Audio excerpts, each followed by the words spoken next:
Hurricane Milton has officially made landfall in Florida. Yeah, we've got team coverage for you tonight. Laura Sandlin, she talked to officials on how loved ones can stay connected despite the loss of power and cell service in the south. Andre Norrells has information from the Red Cross on how to avoid scammers capitalizing on the tragedy. And meteorologist John Birchfield has been tracking the hurricane's movement. So, John, let's start with you. New data coming in just within the last few minutes, I guess, as it has the last couple of nights. Talk about the hurricane's strength right now and then what it's going to be like for the next few hours. Yeah, so as expected, it has weakened a bit since making landfall. We're down to a Category 2. It made landfall as a Category 3, which is a major hurricane, even though it was a Category 5 at this point yesterday. So we are weakening a little bit due to the friction encountered with making landfall, but this is still packing a punch with triple-digit wind speeds at times. In case you missed it, landfall occurred at 8:30 near Siesta Key, Florida. We sent out a push alert to that WTOL 11 weather app, giving you all the details. At the time, wind speeds were 120 miles per hour, and it was a Category 3 storm. Wind speeds are now at 105, still very powerful as the eye of the storm has moved inland, and there is going to be a heavy rain and flash flood potential from Tampa up towards Orlando, where you see those vivid shades of orange and red on Doppler radar. It is expected to continue to weaken overnight, likely dropping to a Category 1 by daybreak tomorrow morning. Here's a look at the current eye of the storm. You'll notice there's no rain occurring there. The eye is just to the north of Fort Myers, and the winds briefly do turn calm. I do want to give you an idea of how the eye can affect wind speeds. Sarasota briefly saw calm winds, and then they ramped up to about 76 miles per hour. A current look at wind gusts in West Florida still shows you on the backside of that eye some of the strongest winds are occurring, and Tampa is seeing 82-mile-per-hour wind gusts, even though the eye is already passed. The tornado threat has diminished, and the severe weather threat is much lower for tonight, but still a number of storm and tornado reports that did occur throughout the course of the day earlier on. Hour-by-hour forecast brings those impacts towards Daytona Beach and Orlando, and by tomorrow afternoon, this system is going to be out to sea, and the devastation will be left behind. I'm going to have a local look at our 10-day forecast coming up in just a bit. Kaylee. Thanks, John. And WTOL 11 Chief Meteorologist Chris Vickers is in Tampa, Florida tonight, helping our sister station WTSP. He checked in with us a bit ago, sending us this video. Chris and the team are further inland so they can ride out the storm and bring people the latest information to stay safe in the area. He says he has seen a lot of people taking this seriously, working to evacuate in the last 24 to 48 hours. Chris says people are most worried about the storm surge and the winds during this storm. He talked about those issues and what people in Florida can expect.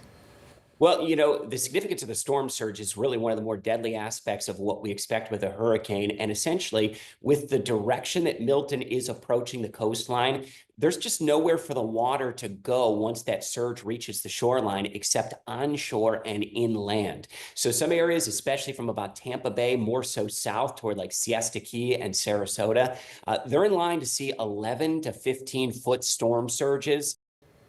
Chris says the last time this area saw a hurricane as strong as this one was 103 years ago in 1921. Chris is safe and will continue helping people in Florida stay safe throughout this storm. Well, Milton is officially, as we said, officially in Florida, affecting a majority of that state. And while many evacuated, some made the choice to hunker down at home to ride it out. And many of us know someone down in Florida impacted by the hurricane. Laura Sandlin joins us now. Laura, I know some of us have been, even at the station, have been glued to our phones, checking in on family members, but internet and service could go down any minute there. Yeah, absolutely it could, Jeff, Kaylee. I mean, as that wind continues to pick up, people are having to create a backup plan as a threat of losing power, internet, and also cell service means not being able to call or text, and especially if you need help. It's been days since the first warnings of Hurricane Milton. State officials have been urging people on the Florida Gulf that if they stay home. They said, that's your coffin. Our phones were lighting up. People saying, get out. Mary Hartnett in Nokomis, Florida, near Sarasota, says she usually doesn't leave. We have always stayed because we have a secure home. We do the shutters, we clean up, and it's safe. I mean, we've gone through a Cat 4 and not had any worries. But worry is what led Mary to leave this time. I think the big thing for this one is the storm surge.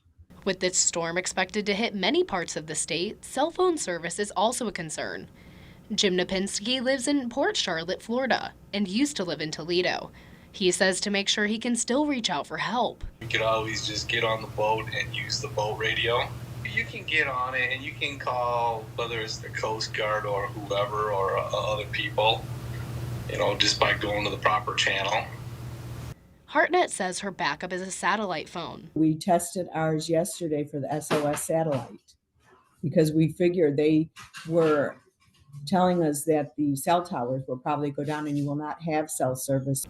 Lipinski says while he deals with the devastation in his town, being able to talk to family is a top priority. Just to hear from somebody, if they have somebody up north, once they can finally reach out and get in touch with them.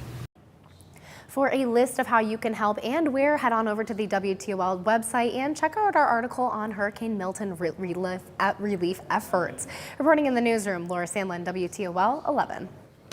A warning tonight as Hurricane Milton moves through the state of Florida. Scammers could be chasing down the storm to target people in their time of need. And it might happen closer to home as you may consider donating to agencies and those helping out.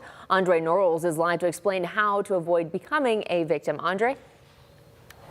Yeah, Jeff and Kelly, there are a lot of good people who are actually collecting money for those who need it, like the Red Cross, or offering their help for repairs. But unfortunately, there are some bad actors, and we want you to know what to do so you don't get scammed. As the South cleans up the aftermath of Hurricane Helene, Hurricane Milton is roaring through, and organizations are asking people for money to help those who've been impacted. It's very important. People's hard-earned money goes to an organization that has credibility like the Red Cross. Jim McIntyre is with the American Red Cross. He says there are ways to make sure the organizations you give money to are legit. You can search CharityWatch.com or the Better Business Bureau to make sure you're not dealing with a fraud before handing over any money. It's important that people who are hurricane weary have the help that they need. You might have loved ones who could be impacted by these hurricanes. Some might be elderly and targeted by scammers. BBB President Lane Mont says contractors will make their way to Florida shortly after the hurricane. As soon as the roads are open and the water partly clears. But some of them might not be contractors your family wants to be involved with. Try to research the company. Do not just assume everybody showing up with a bulldozer is reputable. He also says focus on getting emergency repairs done first. Then, when it's time for the larger projects, get a contract in writing and work with insurance if you can. If you're paying out of pocket, settle on a price before signing the dotted line. You should work with the contractor to get a quote or a not to exceed price before you just let them start rebuilding stuff and you have no idea what the price is going to be. Now the BBB has a whole scam survival kit on its website. You can find a link to that on our website, WTOL.com, under the links mentioned page. Reporting in West Toledo, Andre Norrells, WTOL 11. President Biden addressed the country this evening discussing the hurricane, the help that is on the way, and the message he has for residents in Florida. President Biden says that the storm is expected to be one of the worst, most destructive hurricanes to hit the state in over a century. In his address, he told residents to listen to local officials because it could be the difference between life and death.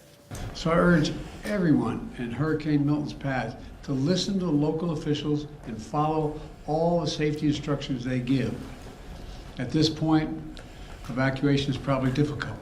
So I encourage people to look for safer shelter. Sometimes moving just a few miles can mean the difference between life and death. He went on to speak about the aid that's coming to the region, including 20 million meals and 40 million liters of water, as well as search and rescue teams and first responders.